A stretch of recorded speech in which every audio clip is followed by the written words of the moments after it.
Hey guys, it's Stephanie with Essential Oil Life with Stephanie. Today we're gonna add a little spice back into your relationship because let's be honest, life kind of crowds in, kids' responsibilities. So we're gonna be making a Burnin Love Sensual Love Balm. Gift this to the loved one in your life with a hand. I'd love a back massage. And essential oils are known to help with different emotions because your sense of smell is directly linked to the part of your brain that controls your memories and your emotions. So we're gonna add some smells to it. They're gonna add a little bit of spark to your evening of romance, hopefully. So let's get started.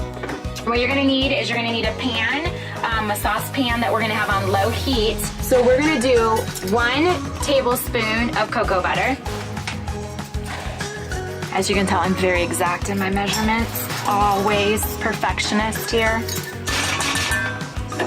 Then we are doing 2.5 tablespoons of coconut oil. It's getting way too hot. I'm gonna turn it off, okay?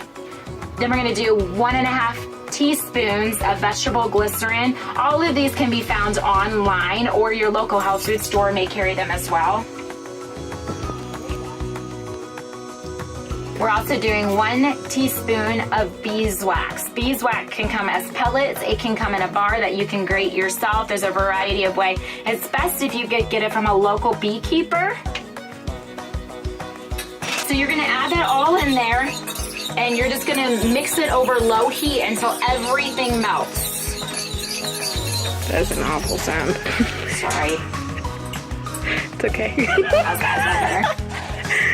You never want to add essential oils to the heat. When you heat essential oils, it can mess with the chemical constituents of it. That's why you don't want to leave them out in the sun. That's why most of your high quality essential oils come in glass, amber colored bottles to kind of deflect that sunlight.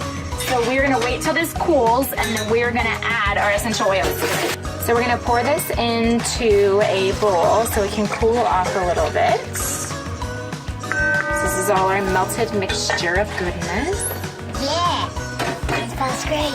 If your household is anything like mine, you always have helpers. Yay. So I kept her quiet for a lot of the video and she's ready to jump in and help. So she's gonna add our essential oils for us. This is my 4-year-old, almost 5-year-old, Eliana. Can you say hi? Hi. Okay, so you're gonna drop the essential oils in for us. Okay, I'm ready. I'll tell you when. Go? Mm-hmm. Yay! After you let it cool a little bit, you're gonna add your essential oils and then you're gonna mix it until it's opaque and light and fluffy. So you're gonna beat it until it solidifies. And what you're gonna do is you're gonna put it in your jar, keep the cap off for 15 minutes just to make sure that it's completely cool so it doesn't trap that steam inside of it. And then you're gonna let it sit for 4 hours before you use it. Then you will just rub on and enjoy. So I'm actually going to be giving this away. All you have to do to enter is subscribe to this channel, Essential Oil Life with Stephanie, and comment and tell me what type of flowers are your favorite.